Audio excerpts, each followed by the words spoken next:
Buenas tardes a todos los presentes.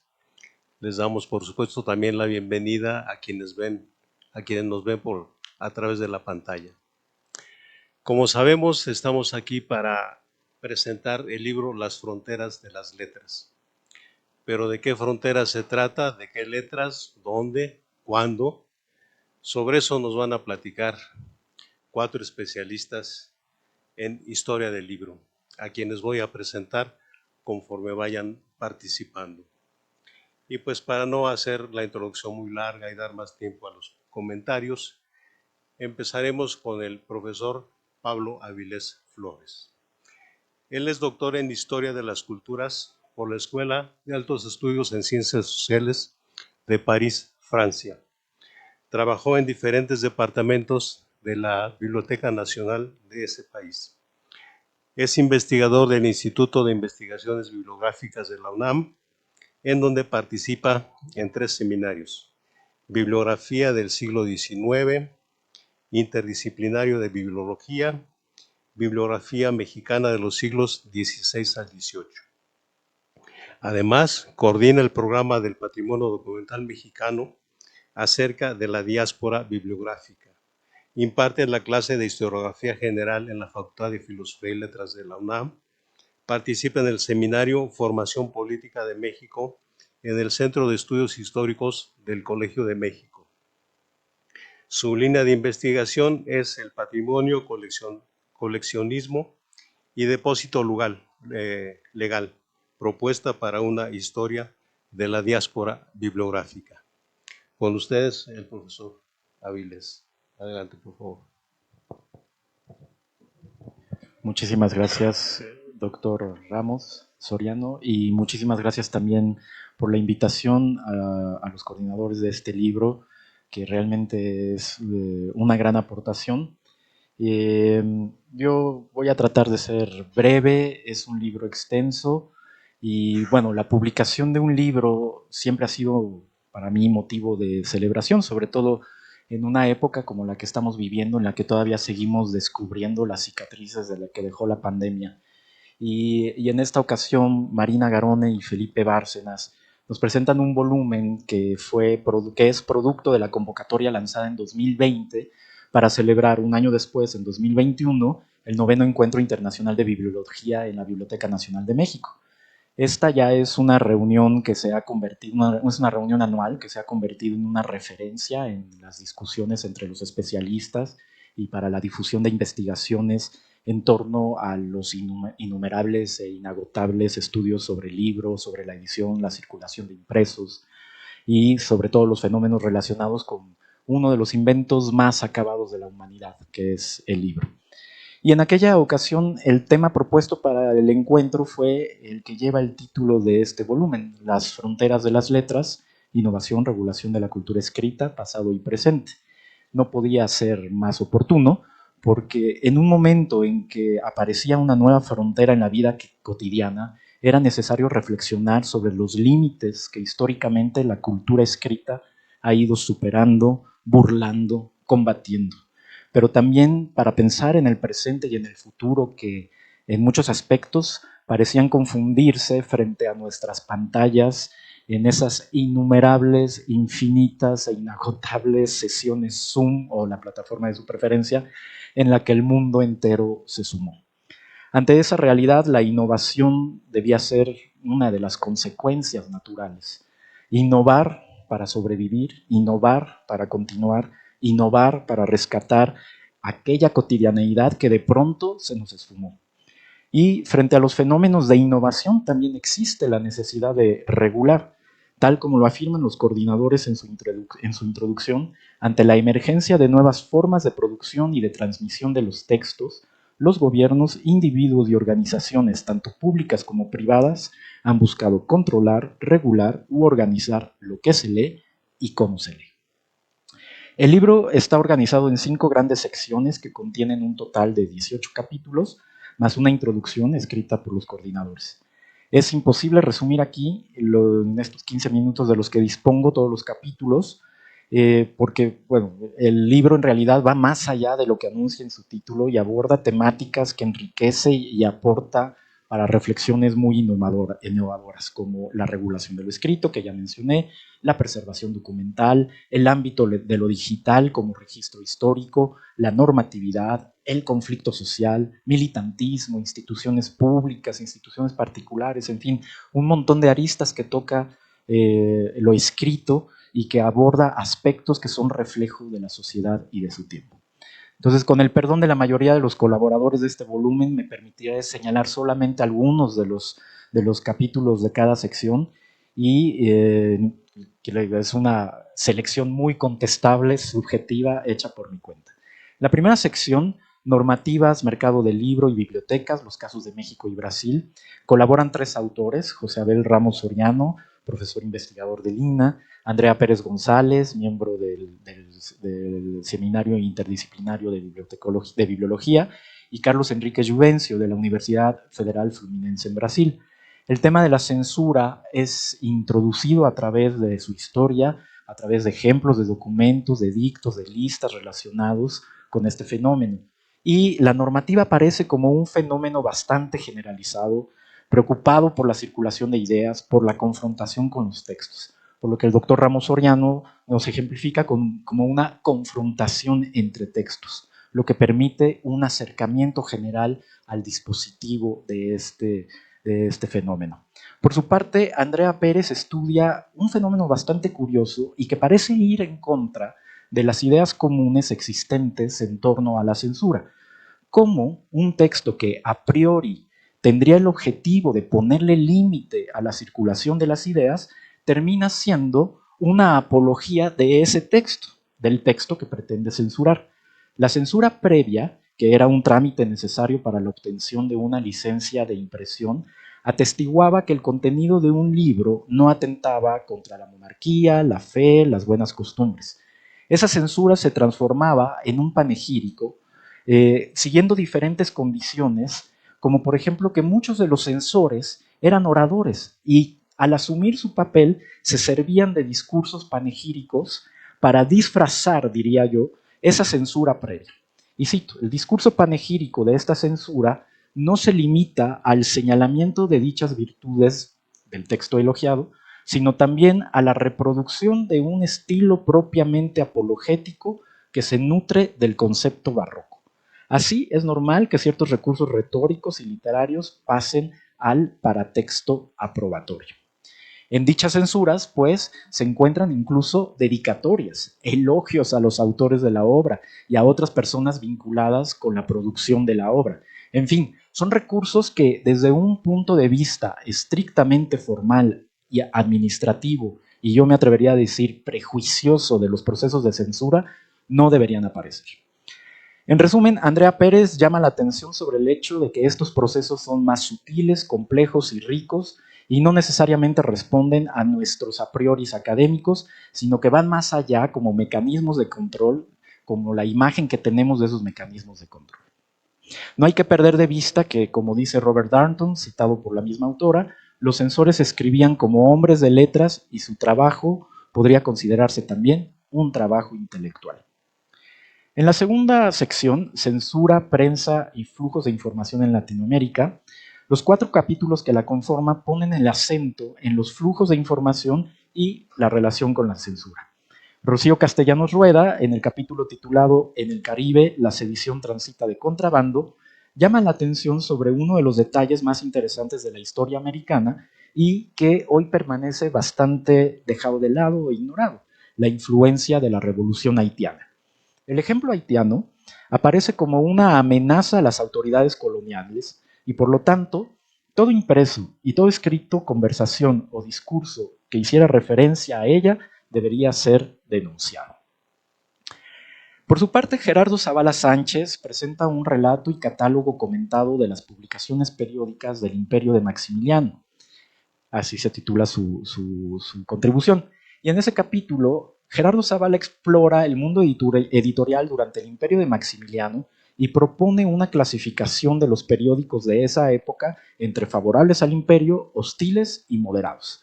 Pasan ante nuestros ojos títulos como El Diario del Imperio, La Mutualidad, El Pájaro Verde, El Mexicano, La Religión y la Sociedad, El Orizabeño y un largo etcétera. Por su parte, Mayra Jocelyn Martínez Martínez, en su capítulo Alfonso Reyes y el Círculo Intelectual Brasileño, propone estudiar los intercambios entre Alfonso Reyes y los intelectuales de aquel país como un caso de circulación no solamente de ideas, sino de libros, impresos y otros escritos. Y desde una perspectiva muy cercana a la antropológica, estudia las relaciones de Reyes con esos autores, entre los cuales se encontraban Manuel Bandeira, Cecilia Meireles y Renato Almeida. Y todo esto sirve para ilustrar muy bien estos intercambios que circulaban no solamente entre conversaciones y epístolas, sino también con libros. Por ello, para ello, Reyes se sirve de su posición como embajador y como escritor. Me atrevería a decir que el capítulo de Felipe Bárcenas, Censura eclesiástica en el México independiente, libros prohibidos en el Obispado de Monterrey, 1824 a 1826, es de una clara inspiración dartoniana. Excelentemente documentado con las fuentes locales del caso de estudio, el análisis se inserta en una reflexión más general del fenómeno de la censura y también se inserta en una de las reflexiones jurídicas más relevantes del siglo XX y XXI, injustamente desconocida en México y que ha sido llevada a cabo por el portugués Antonio Manuel España. Así, la reflexión histórica de los censores por parte de Robert Darnton queda complementada con una antropología jurídica de la censura. Cito, la ejecución de las leyes depende del modo en que los agentes del Estado entendían la legislación, nos dice Felipe Bárcenas.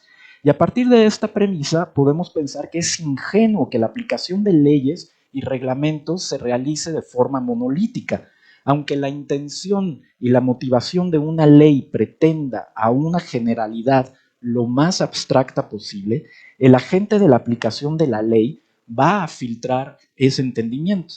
El funcionario va a aplicar la ley como a él le parece mejor aplicarla. Así, el trabajo de Bárcenas explora desde este punto de vista la, cito, conexión entre lectura de libros y vida política, en un momento muy temprano de la joven República Mexicana. En la tercera sección, la frontera de lo tolerable, censura y conflicto del siglo XX, se coordina alrededor de la polémica y del conflicto. Los 4 capítulos tienen como hilo conductor el debate, la confrontación y hasta casos extremos en los que la censura está ligada con la supervivencia de los medios de difusión. Por ejemplo, en el capítulo Laredo para los laredenses, la labor de la crónica en la defensa de los derechos de los mexicotejanos, Ana Laura Ceballos Martínez analiza los cambios provocados por las migraciones de empresarios y agricultores anglos tras la anexión de Texas a los Estados Unidos y el papel del periódico La Crónica, propiedad de Nicasio Idar. El desarrollo de este periódico representó un espacio en el que los laredenses en particular y los tejanos, con J, en general, defendieron y reclamaron sus derechos, mientras se mantenían informados de ambos lados de la frontera. Quizás en este capítulo hubiera sido de utilidad la inserción de un mapa de Texas, pero es peccata minuta frente a la gran calidad del texto. En la cuarta sección, el éxodo de las colecciones bibliográficas y la protección al patrimonio cultural, se trata sobre la dispersión de colecciones y lo que puede hacerse en torno a ese fenómeno. Wolf y Cotton, en su capítulo Los bienes bibliográficos y archivísticos en México, una visión de su regulación jurídica de orden federal, permite repensar algo que damos por sentado o por garantizado. Este capítulo nos recuerda que la existencia o la necesidad de la legislación protectora de los bienes culturales, en específico del patrimonio bibliográfico y archivístico, es poco reflexionada y atiende a categorías jurídicas y problemas teóricos poco recurrentes en las discusiones. Wolf y Cotton habla no solo desde el conocimiento adquirido por una práctica ya longeva, sino que también lo hace con el conocimiento producto de una reflexión amplia. Así, Cotton nos recuerda que esa reflexión en México ha sido muy fructífera. La quinta sección, entre el papel y la pantalla, caminos de ida y vuelta en las formas de organización y la regulación de la cultura escrita, aborda otro de los temas más interesantes en los últimos años, la declinación digital de lo escrito. Ahí María Andrea Jovine muestra 3 ejemplos de proyectos en los que se transfieren contenidos de un soporte a otro. por ejemplo, el proyecto Quipú, el proyecto Umbrales y el ejemplo de Antígona González. Junto con el artículo de Jenny Teresita Guerra, Escrituras digitales feministas, prácticas de blogging y hacktivismo en la web, muestran cómo la conciencia lectora puede reconfigurarse, presentarse de manera colaborativa o polifónica y señalar problemas muy precisos sobre la sociedad actual. Jacques Le Goff, y con esto concluyo, afirmaba que la historia está hecha de los vestigios del pasado, de aquello que el azar del tiempo permite que llegue hasta nosotros. En un plano personal, ese es uno de los aspectos que más me seducen de los estudios del pasado. No solo pensar hoy en ese tiempo anterior como vestigios, como restos que llegaron hasta nuestro tiempo, sino también pensar precisamente en aquello que no llegó. Perdón, me perdí. En las ausencias, en las lagunas y en los faltantes. No debemos olvidar la dificultad de encontrar discusiones teóricas serias a propósito de los argumentos del silencio, a propósito de los argumentos históricos basados en las ausencias. Y estoy seguro que este volumen es una muy buena oportunidad para estudiar precisamente ese aspecto. Mientras que el problema de la abundancia de documentos y fuentes ha sido largamente tratado, su contrario, el de la ausencia, ha sido más bien descuidado. Iba a decir olvidado, pero quizás caería yo en una tautología. Así, parafraseando a Wittgenstein, lo importante en la vida del ser humano es precisamente aquello que debe callar, aquello que queda más allá de las fronteras, más allá de los lugares de los que somos expulsados, de los vacíos que subrayan aquello que no queda. En palabras de Marc Bloch, solo la erupción del Vesubio preservó Pompeya. De la misma manera, las fronteras son el testimonio de territorios antes conquistados y de territorios por conquistar. Muchísimas felicidades a los autores y muchísimas felicidades a los coordinadores. Muchas gracias.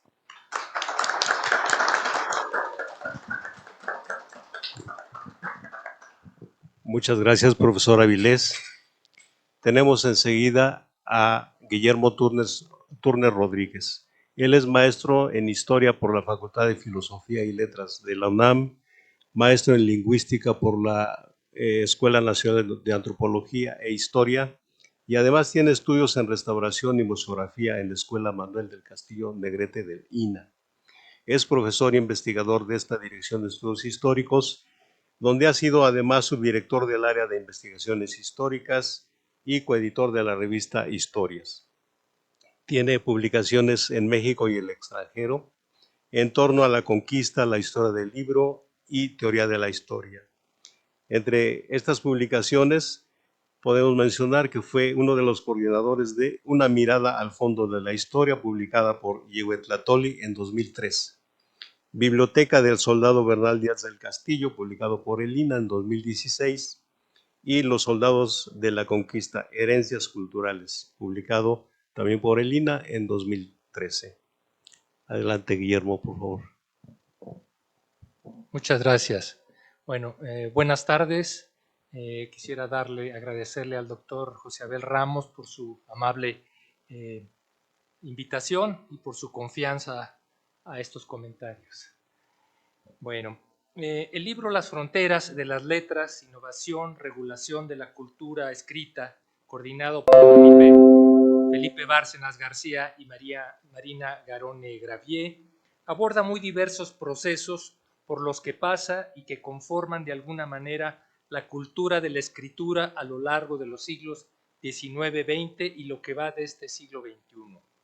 Los espacios o geografía donde se ubican los procesos en cuestión son la Nueva España, el México independiente, Colombia, Venezuela y Brasil.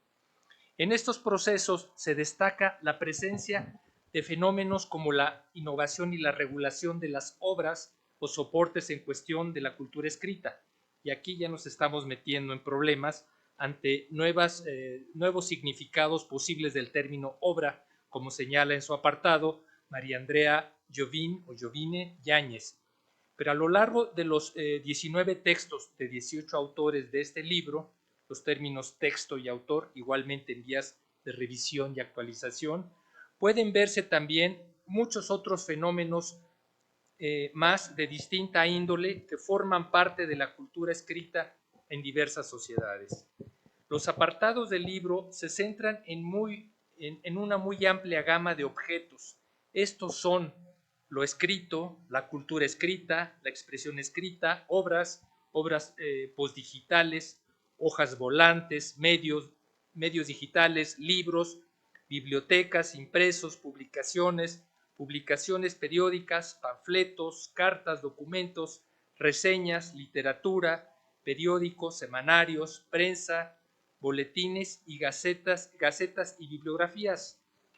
Pero también se habla de archivos amoxcalis o archivos prehispánicos, correos electrónicos, repositorios, manuscritos, catálogos, procesos escritos, medios de comunicación, archivos vivos, artefactos legibles, blogs, escrituras digitales, wikis y sitios y portales web.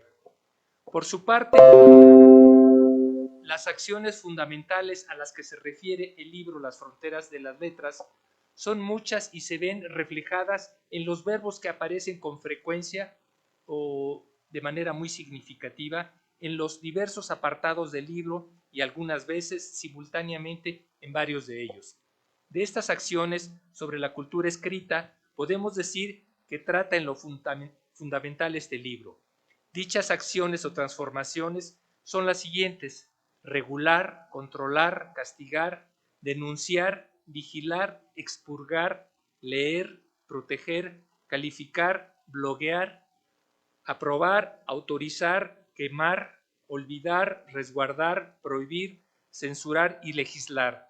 Asimismo, se refiere a las acciones de coleccionar, organizar, normar, publicar, imprimir, transcribir, robar, sustraer, dar a la estampa, dar clic, publicar, conservar, preservar, recuperar, autocensurar y reescribir, entre algunas otras.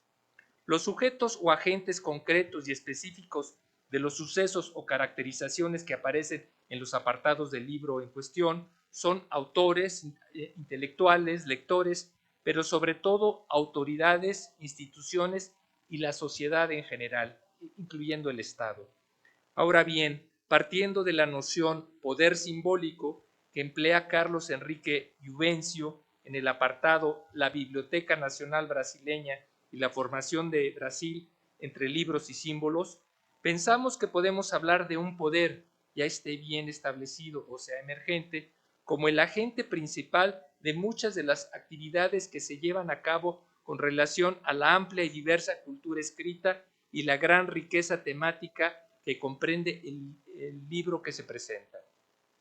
Las diversas manifestaciones que conforman la cultura escrita, las acciones que sobre aquellas expresiones culturales realizan tanto sujetos individuales, aunque siempre ubicados en algún entorno social, así como la sociedad o sociedades en su conjunto, nos remiten de alguna manera al conocimiento y también al cuestionamiento y preguntas de algunas características de las sociedades abordadas, de su cultura y sobre todo de sus formas de comunicación, es decir, de sus prácticas, sus objetivos culturales y trayectorias, en particular las más recientes. A propósito de estas sociedades, de sus culturas y de sus formas predominantes en comunicación, me gustaría referirme a algunos aspectos que varios estudiosos de la cultura escrita o de la cultura de sociedades de la actualidad han destacado y que me parecen interesantes. En 1977, el antropólogo inglés Jack Goody sostuvo que, a diferencia de la cultura y comunicación verbal, la cultura de la escritura favoreció el escrutinio de los enunciados y con ello las prácticas críticas, la lógica y la racionalidad de los argumentos, pero también la capacidad de almacenaje y acumulación de la información. Ya hemos oído muchas veces que la escritura ha sido caracterizada como memoria artificial por algunos autores. Y acumulación de la información y el conocimiento, principalmente los de carácter abstracto. Posteriormente, en 1991, y en contra de diversos planteamientos y teorías que hasta entonces eran dominantes, Patanayak aseveró que no hay pruebas suficientes de la cultura escrita haya conformado la civilización humana en oposición a las culturas de oralidad. La versión más limitada de esa expresión era la idea que sostenía David Olson de que, cito, la cultura escrita cumplió un papel decisivo en el desarrollo de lo que podríamos llamar modernidad. Fin de la cita. Para Patanayak, crítico de las teorías occidentales dominantes, sí existía ya toda una racionalidad en pueblos y grupos iletrados o analfabetas, donde la lectura-escritura amplía y enriquece la capacidad racional ya presente en grupos o individuos. En este mismo año, 1991, Narasimhan ponía en duda también las conclusiones rotundas a las que llegaban varios investigadores, entre ellos Goody y Watt, Havelock, Olson y Walter Ong. Para este investigador, las prácticas de la escritura que parecían haber tenido un impacto más directo en el desarrollo de la cultura occidental europea de alrededor del año 1000 después de Cristo, serían en realidad la asignación de interpretaciones y significados a los textos en muchas de sus lecturas, la tecnología de la imprenta y el constante desarrollo de la instrucción escolar. 4 años más tarde, en 1994, David Olson, investigador canadiense, afirmó que no había duda de que en las sociedades modernas la escritura fuera un fenómeno universal, pues no había ningún suceso significativo o importante para las sociedades que no generara un documento escrito. Su tesis principal era que la escritura había sido un factor importante para que se transmitiera de, cito, pensamiento acerca de las cosas a un pensamiento acerca de las representaciones de las cosas. Esto es, que gracias a la escritura se tuviera un claro acceso al pensamiento de los pensamientos.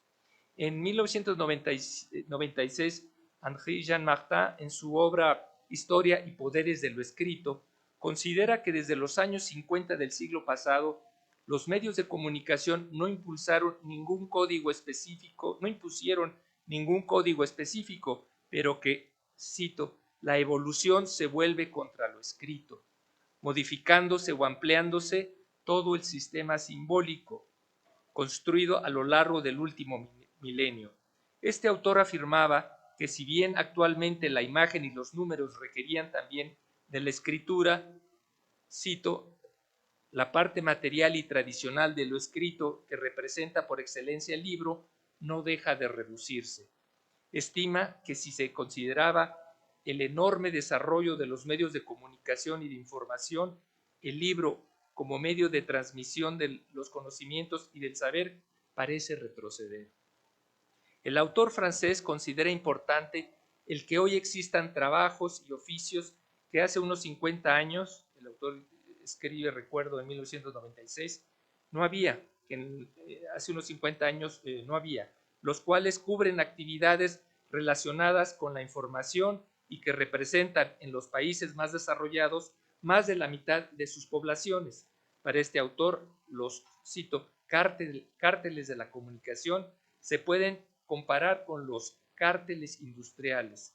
Estos nuevos medios hacen posible hoy más que nunca, la concentración del poder, lo cual se traduce en manipulación informativa al público o consumidores. En 1997, Roger Chartier destacó que a lo largo de la historia, la cultura de la escritura no se puede separar de los actos de censura, persecución y represión. Algunos actos muy destacados y lamentables en la historia por haberse transgredido la ortodoxia de las costumbres religiosas o políticas fueron los autos de fe realizados por el poder de la Inquisición, como la quema de libros, cuando no de sus propios autores, y los efectuados por el poder nazi en el siglo XX.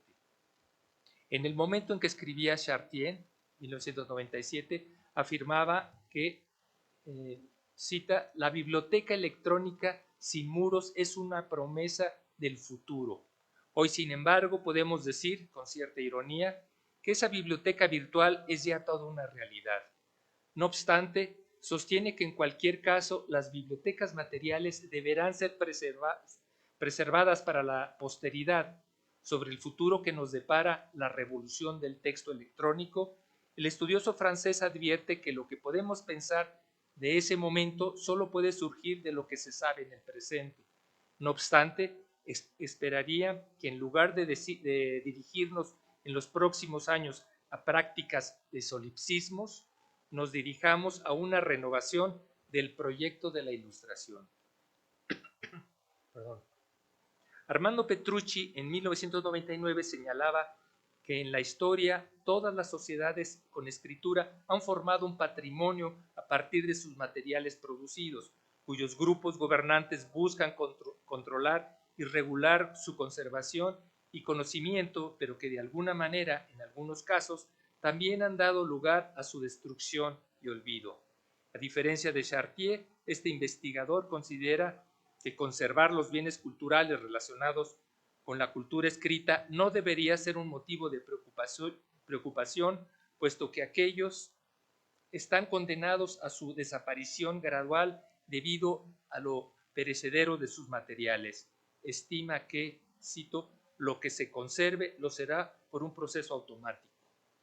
En 2002, este mismo autor italiano destaca el hecho de que en la historia humana nunca hubo una sociedad como en la moderna actual, en la que el uso de lo escrito llegara a formar parte integral de la cultura, al grado de que aún si no toda la población llega a aprender a leer y escribir o a practicar la escritura, se espera y piensa al menos que todos deberían saber hacerlo.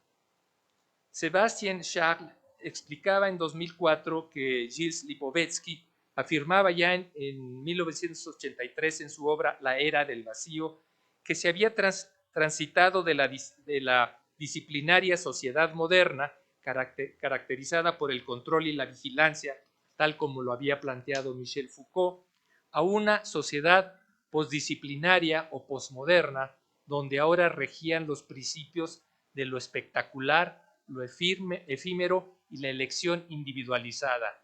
En esta sociedad la comunicación adquiría un papel crucial. El investigador Antonio Castillo Gómez en 2005 considera que la revolución electrónica hace posible el sueño de la Biblioteca Universal sin muros. Destaca que no es lo mismo leer en la pantalla del ordenador que hacerlo en un libro, es decir, leerlo en las manos o apoyándose sobre una mesa o escritorio. Cito, el nuevo soporte induce una modernidad lectora fragmentada y discontinua, final de la cita, según se va bajando el texto en la pantalla, de una manera similar a como se iba desenrollando el extremo inferior y enrollando el extremo superior de un rollo escrito de la antigüedad, desplazado después por el libro códice tal como hoy lo conocemos. Este investigador español coincide con la afirmación de Chartier, cito, la revolución del texto electrónico es, en efecto, al mismo tiempo una revolución de la técnica de producción y de reproducción de textos, una revolución del soporte de lo escrito y una revolución de las prácticas de lectura. Por otro lado, Castillo Gómez detecta que en la actualidad se presenta un problema evidente con las personas técnicamente alfabetizadas, fenómeno al que algunos han llamado neoanalfabetismo.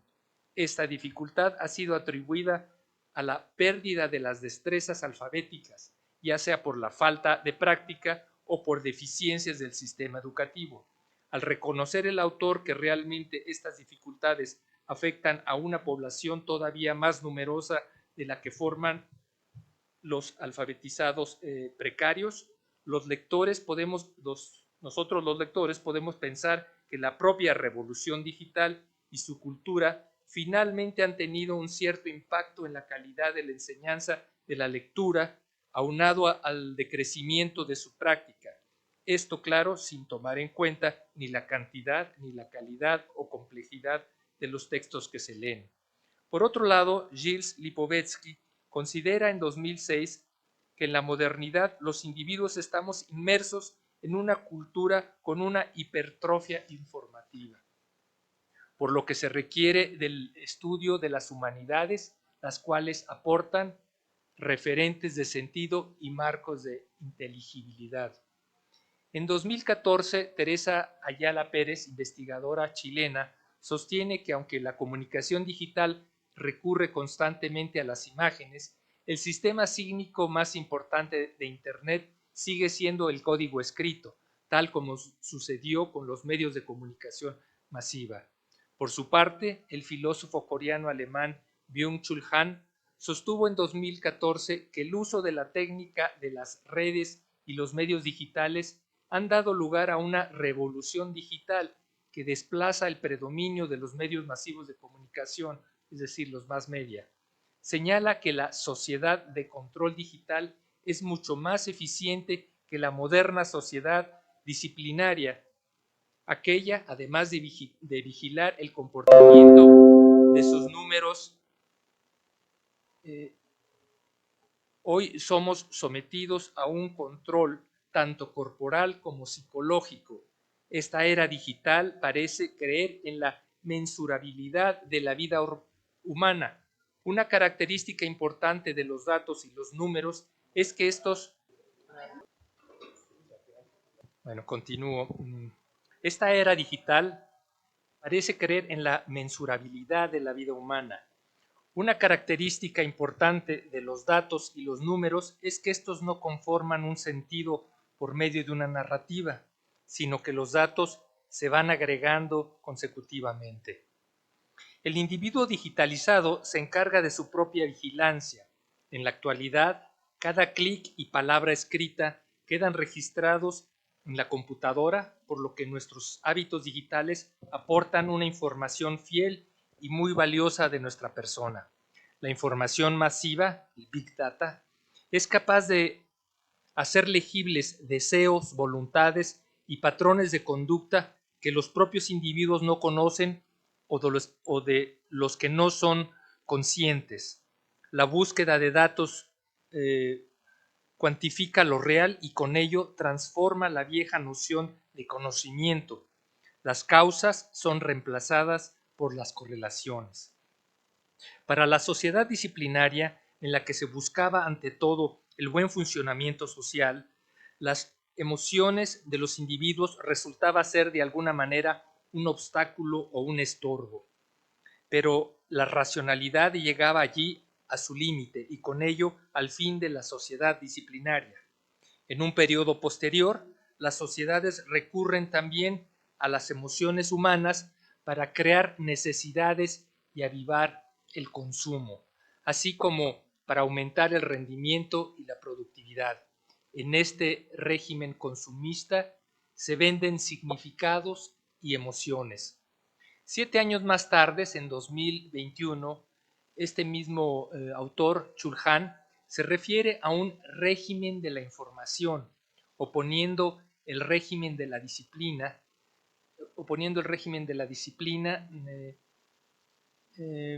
al emergente régimen de la información, en función del tipo o tipos de poder característicos que se ejercen en la sociedad actual.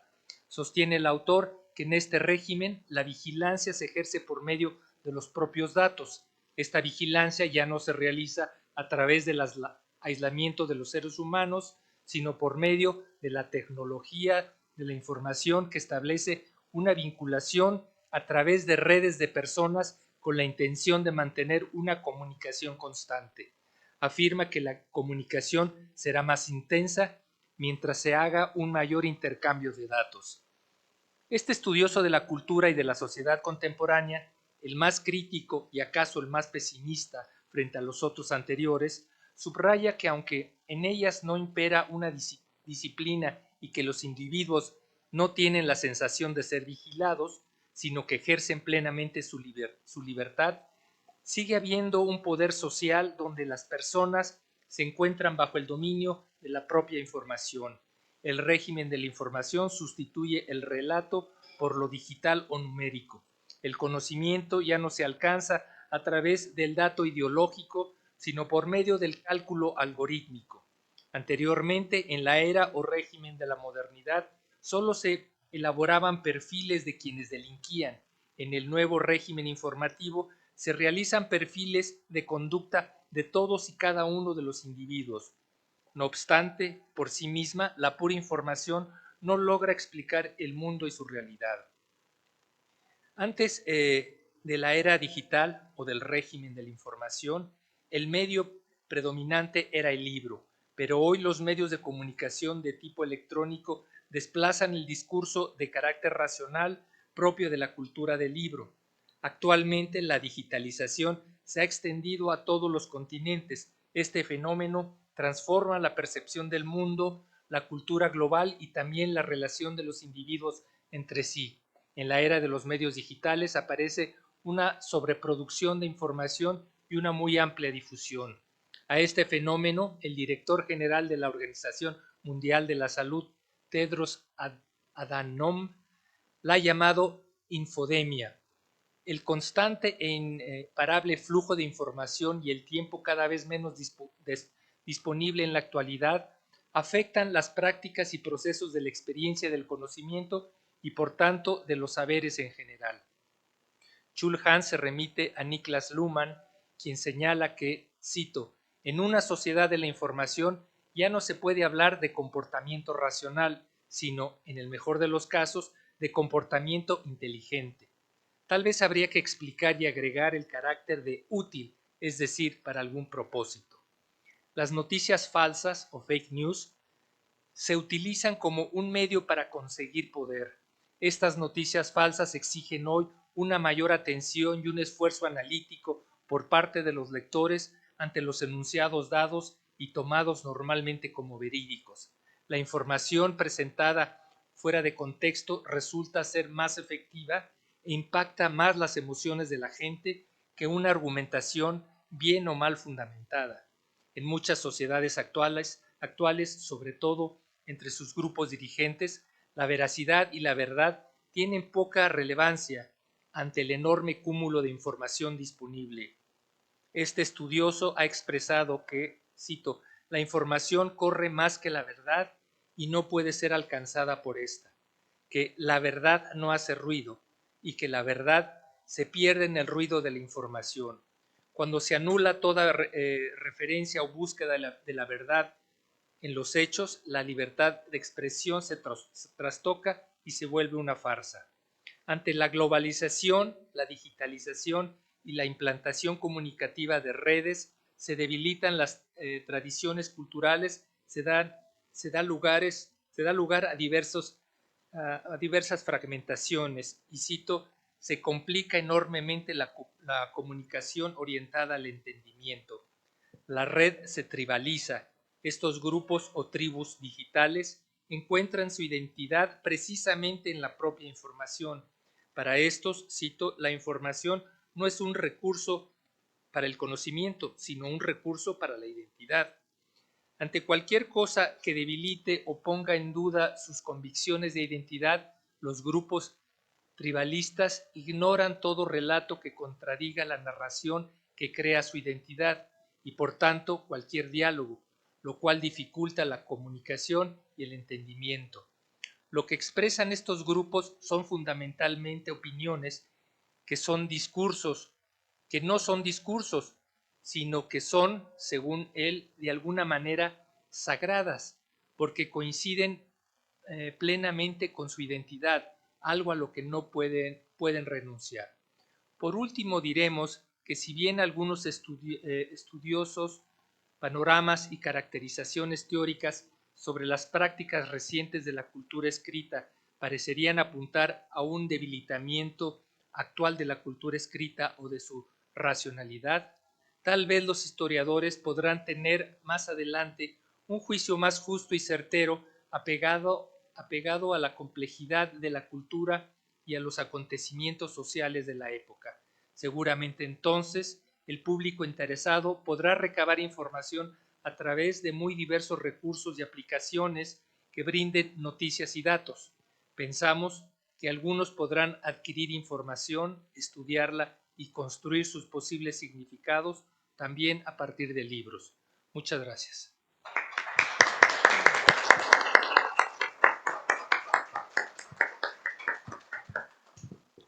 Muchas gracias, Guillermo. Una disculpa por esta interrupción digital, seguramente nos topamos con alguna frontera. Continuamos ahora con el profesor Felipe Bárcenas García. Él es doctor en Historia por la Universidad Autónoma Metropolitana. Realiza una estancia postdoctoral en el Instituto de Investigaciones Bibliográficas de la UNAM, en donde forma parte del Seminario Interdisciplinario de Bibliología. Es profesor de la Escuela Nacional de Lenguas, Lingüística y Traducción de la UNAM. Sus áreas de interés son la historia del libro, la edición y la prensa, por cuyos estudios ha recibido reconocimientos. Entre sus publicaciones se encuentra el libro Imprenta, Economía y Cultura en el Noreste de México, la empresa editorial de Desiderio Lagrange, 1874-1887, publicado por Conarte en 2017. Esto entre diversos artículos y capítulos de libros. Por favor. Muchas gracias.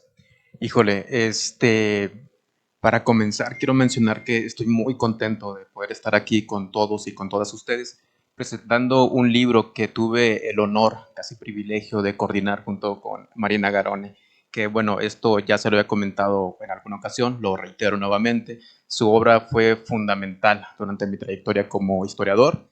Cuando yo cursaba el posgrado ya la conocía, ¿no? A través de artículos, publicaciones, libros y demás. Y pues nada, hoy se me hizo estar otra vez con ella en la misma mesa presentando este libro, Las fronteras de las letras, innovación, regulación de la cultura escrita, pasado y presente. Y creo que comentarlo importa, no es ocioso, porque precisamente si un elemento central caracteriza el libro que nos ocupa hoy, es esta suerte de convergencia generacional, ¿no? Es decir, en el libro van a poder observar cómo colaboran desde historiadores que ya tienen una trayectoria como historiador, bibliotecólogos, ¿no? Bastante amplia, ¿no? Como José Abel Ramos Soriano, como Wolfi Cotton, que por aquí anda, pero también participan investigadores jóvenes que están en sus 20 años, que están en el posgrado, que salieron apenas. Y de hecho, estos historiadores, bibliotecólogos, en general, dialogaron en el 9º Encuentro Internacional del Seminario Interdisciplinario de Bibliología que organizamos en el año de 2021 durante el mes de septiembre, si mal no recuerdo. Y entonces creo que estas generaciones dialogaron y el diálogo fue bastante amplio, dinámico y surgieron ideas bien interesantes para coordinar precisamente este libro. Un libro en el cual se habla de prohibición y censura, desde luego, en los siglos XVIII y XIX, pero también se habla en torno al conflicto que se va a generar en torno a publicaciones del siglo XX y XXI, que si bien no se van a censurar ni a prohibir, sí se van a debatir, ¿no? Inclusive van a haber comentarios del tipo, bueno, es que el periódico tal se debería prohibir. Que si bien la censura va a desaparecer del lenguaje público durante la primera mitad del siglo XIX, por lo menos en un sentido positivo, ¿no? Cuando se podía ordenar, mándese censurar tal libro, tal periódico, tal impreso, y se veía con buenos ojos, ¿no? Inclusive presidentes de la talla de Guadalupe Victoria, de Vicente Guerrero, héroes populares, ¿no? Van a ordenar que se censuren ciertos libros. Bueno, vamos a ver cómo el término censurar después de la segunda mitad del siglo XIX va a pasar a tener una connotación negativa, y precisamente esa connotación es la que queríamos ver reflejada. Otra vez, aunque hay artículos que no hablen abiertamente de censura, bueno, sí podemos discutir los límites de la regulación. De hecho, la regulación ha estado presente prácticamente desde la invención de la cultura escrita, pasando por la invención de la imprenta, hasta hoy día con el desarrollo del Internet, ¿no? Por mencionarles rápidamente un ejemplo, si uno en YouTube dice algunas palabras claves durante una grabación, ¿no? La grabación se cae. Entonces, lo que pretendíamos con este libro es organizar una suerte de estudio de largo alcance, ¿no? que abordara desde el siglo XVIII hasta hoy día, en el cual pudiéramos ver los cambios y transformaciones que ha experimentado precisamente las formas de regular la cultura escrita.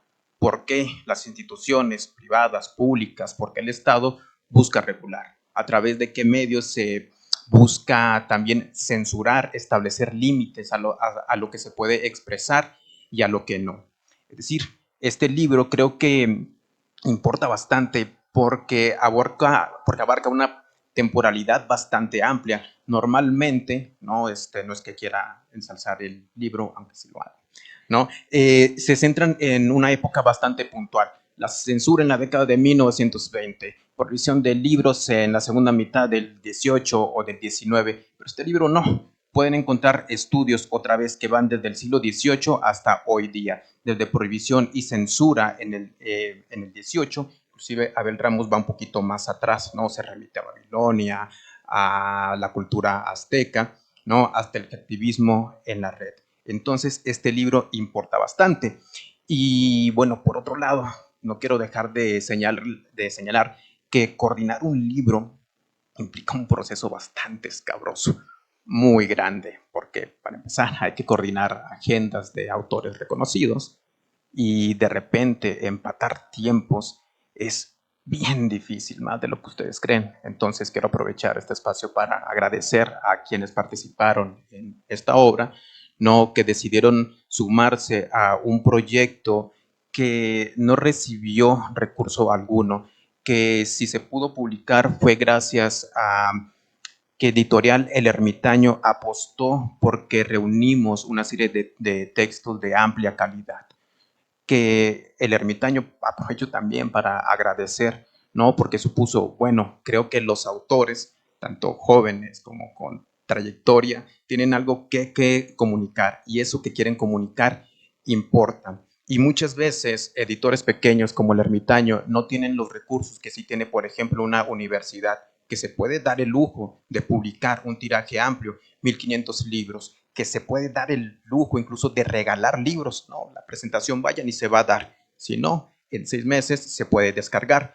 En este caso, el libro se puede conseguir de manera impresa, pero les puedo garantizar que hay textos que no van a encontrar en la red, que van a encontrar textos de mucha calidad y que lo van a disfrutar bastante. Además de que la idea es que también ustedes al leer este libro tengan también premisas generales sobre el fenómeno relacionado con la censura de impresos, con la regulación de la cultura escrita, que es un libro que también fue bastante complicado en el sentido de que surgió precisamente en el pico más alto del COVID, ¿no? Entonces, pues también hubo que contactar a editores, autores por el correo electrónico, que hace dos años, incluso hasta el día de hoy, puede parecer un poquito cotidiano, un poquito tedioso porque lo solemos vincular con el trabajo, pero precisamente el fenómeno del COVID si nos permitió algo fue pensar en todos los fenómenos relacionados con la regulación de la cultura escrita.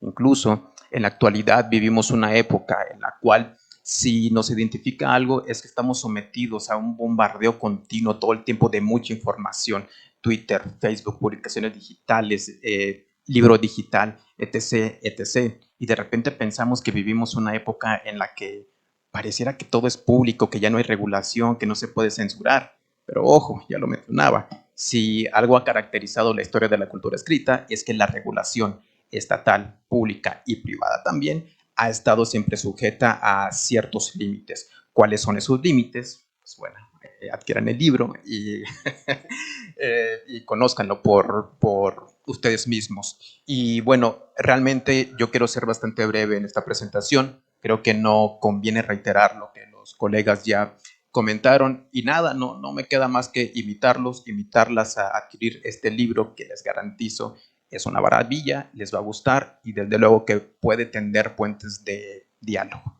Muchas gracias.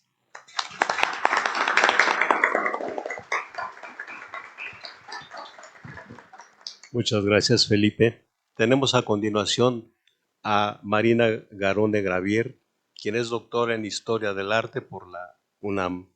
Es investigadora del Instituto de Investigaciones Bibliográficas de esta universidad, fundadora y coordinadora del Seminario Interdisciplinario de Bibliología, cofundadora de la Red Latinoamericana de Cultura Gráfica, investigadora correspondiente del Instituto de Arte Americano e Investigaciones Estéticas de la Universidad de Buenos Aires. Ya ha sido merecedora de varios reconocimientos tanto en México como en el extranjero. Sus temas de estudio son la historia de la cultura impresa y visual de América Latina y las relaciones entre edición y género. Ha publicado más de 15 libros, entre ellos Historia de la tipografía colonial para lenguas indígenas, publicada por el CIESAS y la Universidad Veracruzana en 2014. Por favor, Marina. Muchas gracias. Buenas tardes a todos y a todas. Quiero agradecer especialmente a mi querido amigo y colega el habernos dado la posibilidad de hacer este evento acá. Por supuesto, a los comentaristas, muchísimas gracias por aceptar y entregarnos su tiempo. Y también a mi querido amigo y colega Felipe, que hemos aprendido mucho en la elaboración de este libro, como él ya mencionó, en momentos que eran complicados para todos, y también en ese sentido agradecer a los autores que estuvieron completamente disponibles en todas las etapas del proceso editorial, inclusive los comentarios después de los dictámenes, porque el libro siguió los procedimientos de rigor, y la confianza que tuvo Ediciones del Ermitaño en publicarlo en una colección que tienen, que es una de las colecciones pioneras en México, junto con libros sobre libros de Fondo de Cultura o la Biblioteca del Editor de la UNAM. Ediciones del Ermitaño tiene una colección que se llama Yo medito, tú meditas, que justamente es sobre temáticas de cultura escrita e historia del libro. Como Felipe mencionó, esto formó parte, no son memorias de un congreso, porque hay textos que se presentaron en el congreso no fueron luego incorporados, y otros que no se presentaron fueron incorporados, pero forma parte esto de las dinámicas que llevamos en el Seminario Interdisciplinario de Bibliología del Instituto de Investigaciones Bibliográficas, que ya cumplió una década, y que después, le estaba comentando hace un momento a Guillermo, después de la pandemia el seminario se reconfiguró en la forma de trabajo. Siempre fue un espacio abierto, no solamente integrado por miembros del instituto, sino de otros institutos, centros y facultades de la UNAM, de otras instituciones académicas fuera de la UNAM y a nivel regional latinoamericano. Pero con la virtualidad a la que nos vimos sometidos a seguir trabajando, esto, digamos, creció de escala, y ahora el seminario realmente es un grupo que se reúne mensualmente en las reuniones académicas. Son, en la media, los miembros estables son 60, y tenemos inclusive una lista de oyentes. Esto ha permitido que algunas de las discusiones que se llevan al interior del seminario derramen a espacios de discusión disciplinar y teórica, más allá de lo que nos hubiéramos imaginado en un inicio. Lo que ustedes pueden ver en este libro no son solo un conjunto, una constelación de estudios de casos, sino que también yo quisiera resaltar que son modelos de aproximación o de investigación teórica metodológica que permitirían a otros académicos en otras latitudes o en otros momentos históricos retomar para estudiar otros casos. Esa es una de las cosas que nos parecen con una mayor derrama o mayor validez a través del tiempo. No es solamente X o Y casos, sino hacernos preguntas que después en otros lugares se puedan retomar para analizar esas modalidades. Y todo fruto también como del diálogo muy abierto, de la discusión muy abierta. Felipe señaló esta cuestión transgeneracional que para nosotros es muy importante, ¿no? Las disciplinas van cambiando, pero no arrancamos desde cero. Nosotros tenemos que retomar, y en el caso de la exposición magnífica que nos hizo Guillermo, pone este tejido tan intenso desde mucha bibliografía, en una historiografía muy rica, de cómo se han tocado y cómo se ha discutido acerca de la cultura escrita a través del tiempo, y esta discusión también muy interesante, me dejaste pensando muchas cosas sobre el tipo de regulación en sociedades orales y en sociedades escritas, ¿no? Y las tensiones que se pueden dar en esos espacios. El seminario está en constante evolución, está abierto a todos aquellos que quieran integrarse, y este es uno de los productos o uno de los La palabra producto a veces es un poco, suena rara, pero es alguno de los frutos, digamos, más bonita la metáfora vegetal, de los frutos que estamos obligados a entregar. No es una cuestión de conversaciones que se quedan en el aire, aunque también hemos hecho una biblioteca bastante amplia de estos materiales. Esta reunión académica se puede seguir junto con muchas de las otras coloquios en el canal de YouTube de la Biblioteca Nacional de México, para quien esté interesado en lo que se hizo en ese coloquio, para dejar esa memoria audiovisual, pero también está esta producción escrita, porque justamente, como bien señalaba Guillermo, a partir de eso que queda escrito se puede seguir discutiendo esos límites de las disciplinas, de lo dicho, de los problemas y también de los silencios, de lo que no está escrito, de lo que no está tocado aún o no está nombrado. No me quiero extender más, simplemente agradecer la presencia de ustedes, la oportunidad de haber discutido sobre estas temáticas que creo que están más vivas que nunca. Estamos en un momento delicado a nivel internacional sobre lo que se dice, sobre lo que no se dice, sobre la libertad de expresión, y es un tema en el que todos estamos involucrados, académicos o no. Esto nos toca a todos. Así que bueno, por aquí me quedo y muchísimas gracias.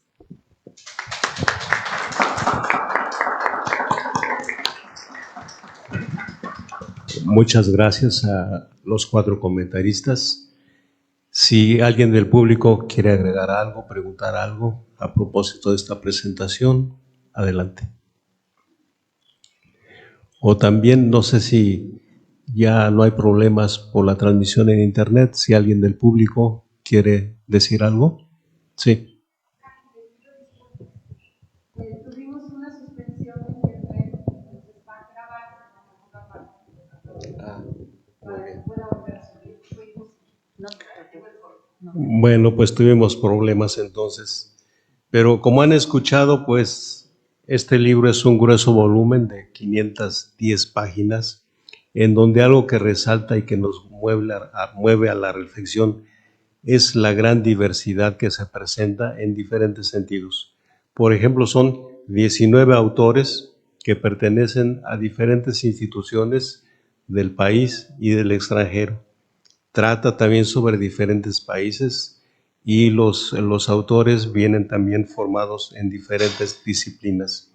Ya se detallaron los grupos en que fueron divididos estos textos.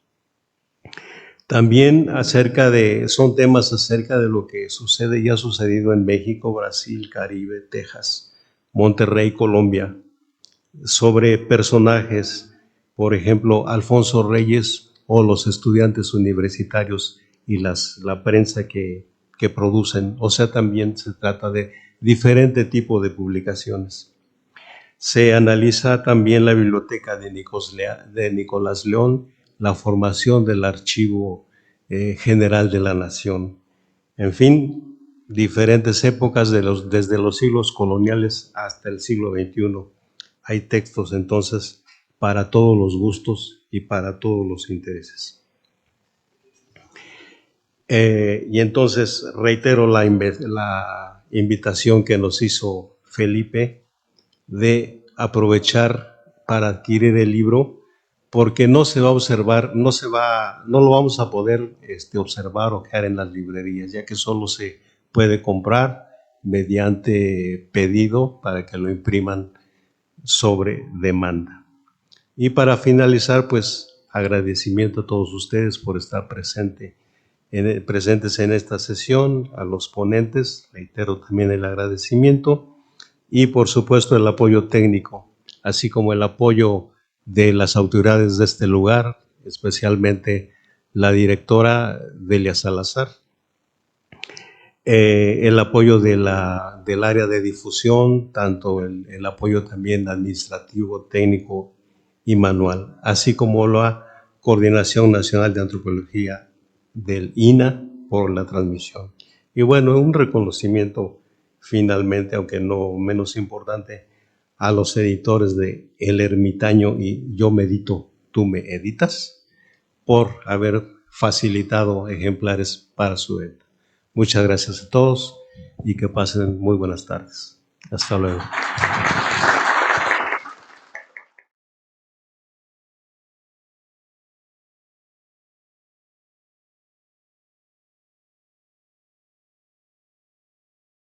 Gobierno de México.